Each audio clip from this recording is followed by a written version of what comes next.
Como é que vai, Lula? O Brasil está em chamas. Um país em chamas, diz o editorial da Gazeta do Povo hoje.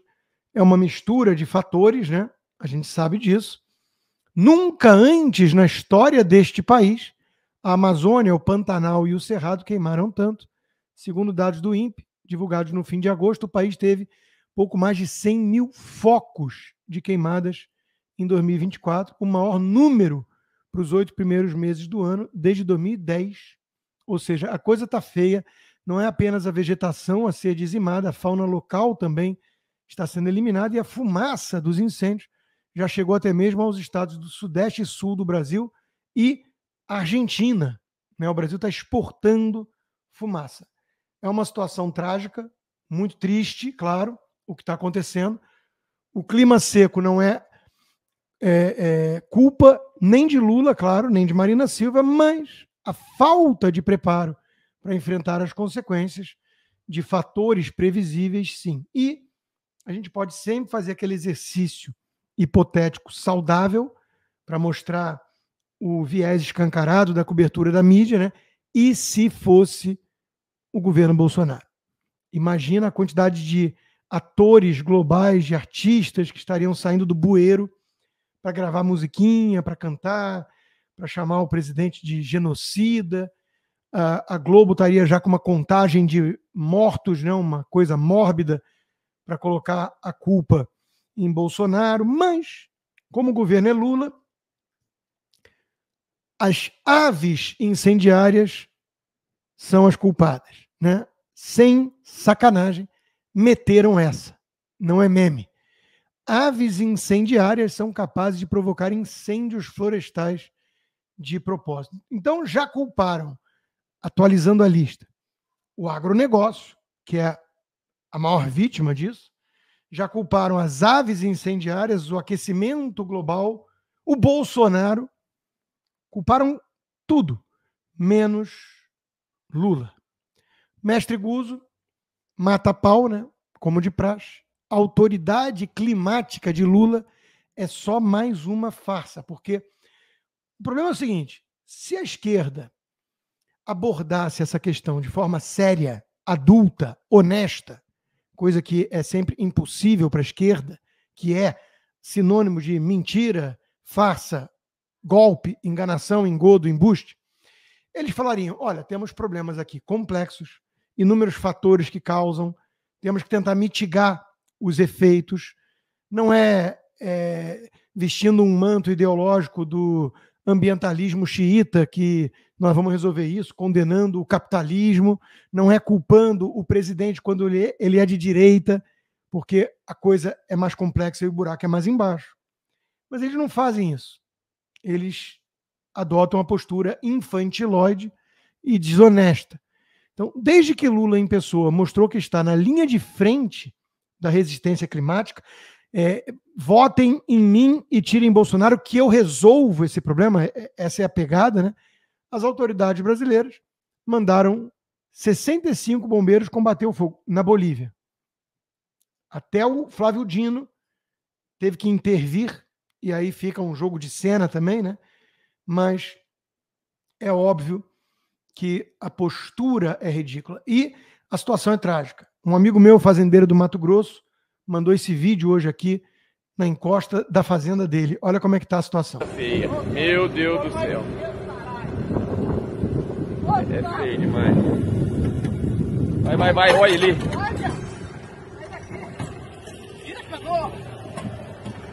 Rapaz, isso aqui é um inferno. Olha ali, Bruno. Ô, louco, mano. Ai, viado, sai daqui. Tô saindo, filho. Aí, no canto aí, ó. Levando o canto. Puta que pariu. Chama nós, não. Você é louco, viado. Sapega nós aqui. Olha ali, tá filmando. Olha ali. O que é isso? Meu Deus do céu. Vamos com Deus.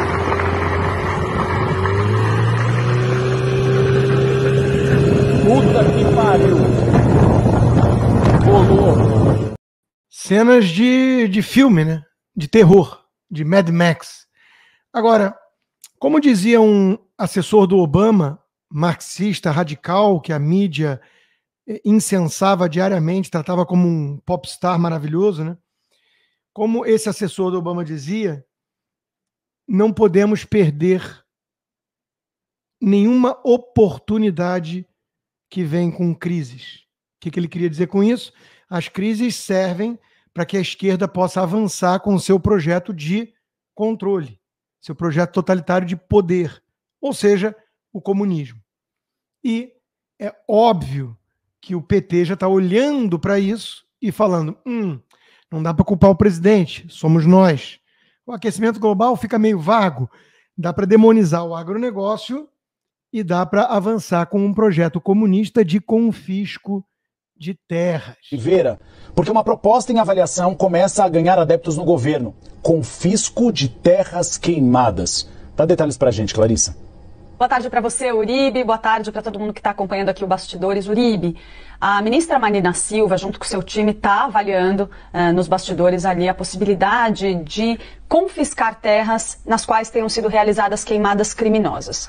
Eu fui tentar entender um pouco melhor em que pé que está essa situação e, principalmente, qual que é o grau de viabilidade dessa proposta, né? Conversando ali com alguns juristas, alguns deles inclusive ligados ao governo federal, eu pude chegar à seguinte conclusão. A gente tem legislações que permitem o confisco de terras na prática de crimes, usadas na prática de crimes, como, por exemplo, tráfico de drogas ou então trabalho análogo à escravidão. O nosso regulamento já permite esse tipo de apreensão. Então, se a pessoa cometeu um crime, usou essa terra para cometer um crime, então isso pode ser apreendido pelo governo, eventualmente cedido, por exemplo, para fins de reforma agrária. Só que, Uribe, não há na legislação, pelo que eu pude entender, algo que enquadrasse especificamente o caso das queimadas.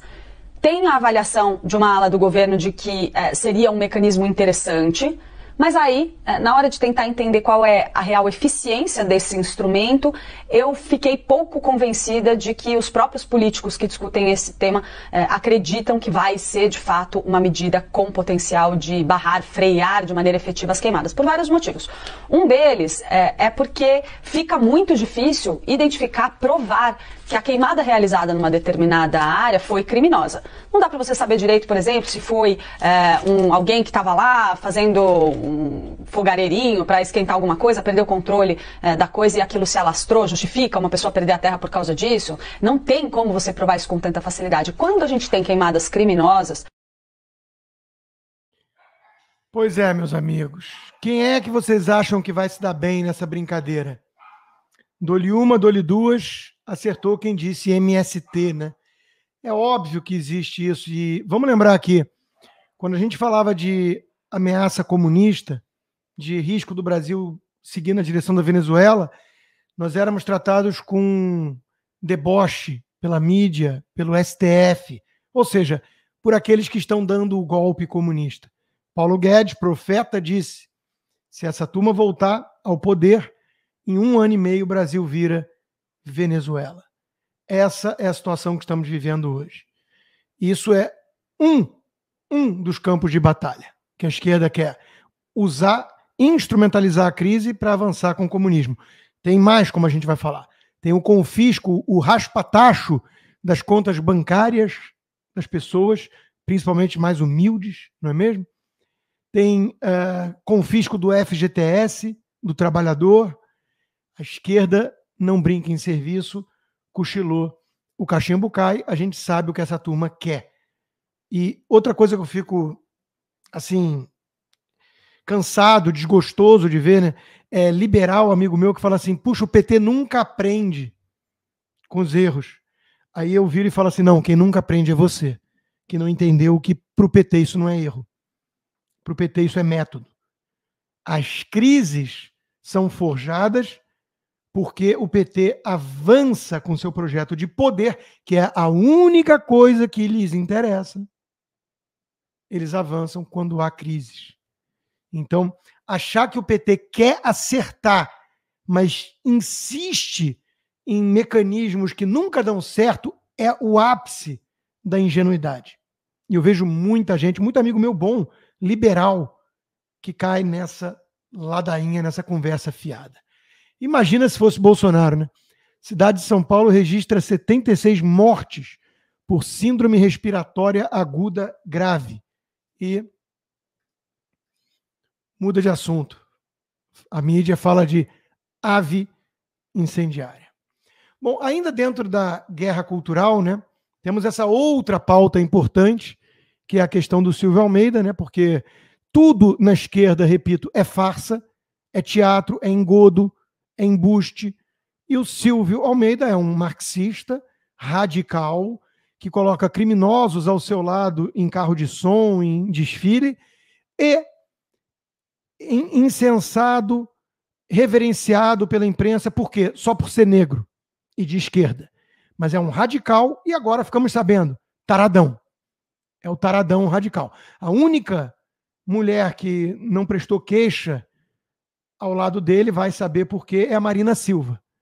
Vai ver que porque ela não se importa com queimadas.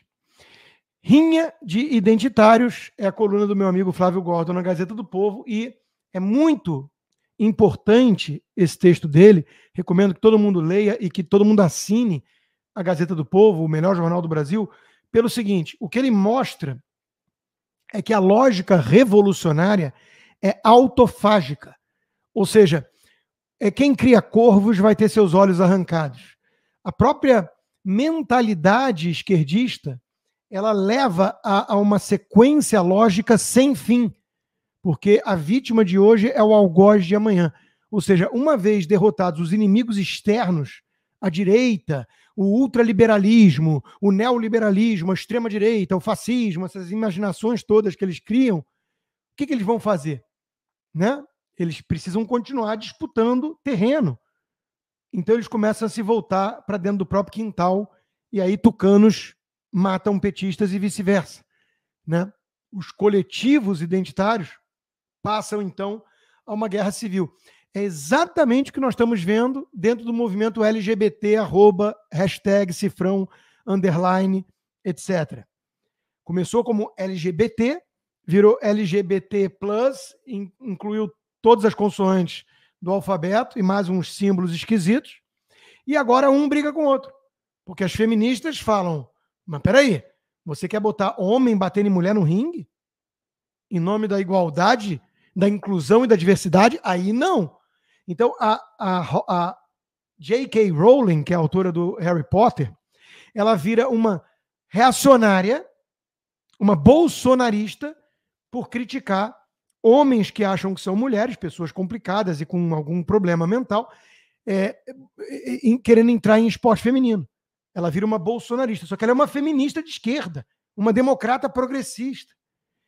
É porque começa a briga interna. É a lógica inexorável da mentalidade revolucionária. Silvio Almeida é o derrotado da vez. No bingo do vitimismo, porque é a interseccionalidade, quem consegue checar mais quesitos de vítima, ele está em desvantagem. Ele é homem, ainda que negro, ele é homem. Se ele ao menos fosse trans, ele estava mais protegido. Então, pelo menos por enquanto, a sua carteirada do racismo não surtiu o efeito esperado, até porque, claro, a Janja pediu a cabeça dele. E aqui a gente tem uma suspeita do motivo. Como é que vai, Lula? É o que dá casar com a visitadora da prisão.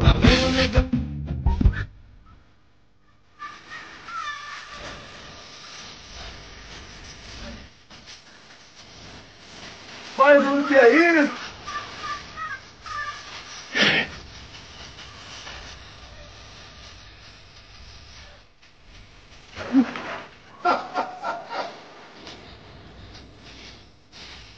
Me ajuda. Lula. Mas o tarado negão tá na berlinda, apesar do que, como eu mostrei já aqui, né, a tal da Mila Lacombe, que não tem nenhum parentesco conhecido com meu amigo Luiz Ernesto Lacombe, ela conseguiu criar o texto mais dissonante do ponto de vista cognitivo que eu já vi, né? Podemos acreditar em Aniele e não cancelar o Silvio ao mesmo tempo. Porque, afinal de contas, ele também é vítima.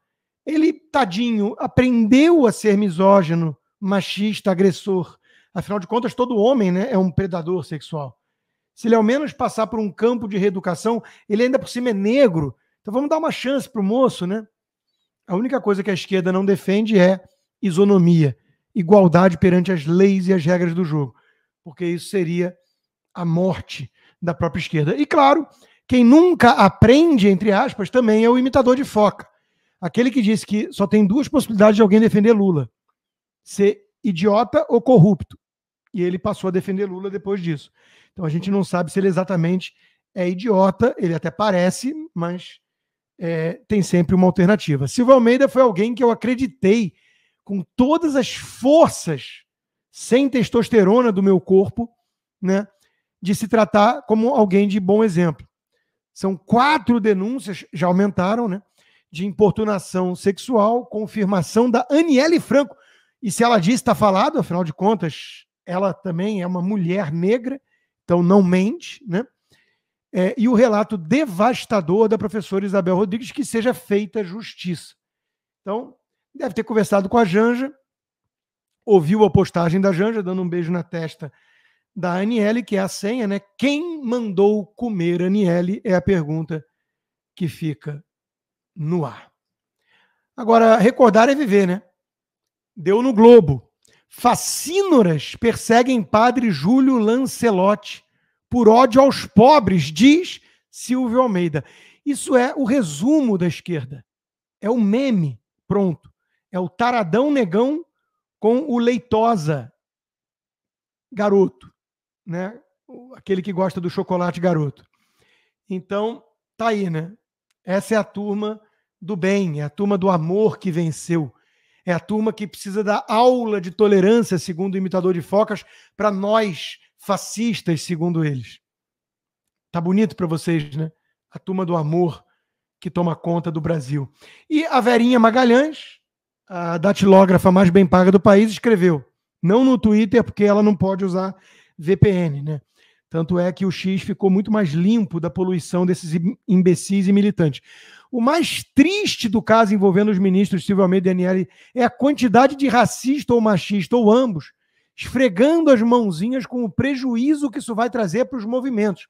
Então, veja, na concepção dela, da visão estética de mundo, da tirania da visão, o mais triste nessa história não é mulheres terem sido abusadas por um negão tarado e terem abafado o caso por questões políticas. Feministas estranhas, né? O mais triste para ela é o uso que a direita vai fazer disso para atacar 2 causas lindas. O movimento racista, digo racial, e o movimento que odeia homens, digo feminista. Ah, Verinha, eu que pensei que o mais triste era o próprio abuso em si.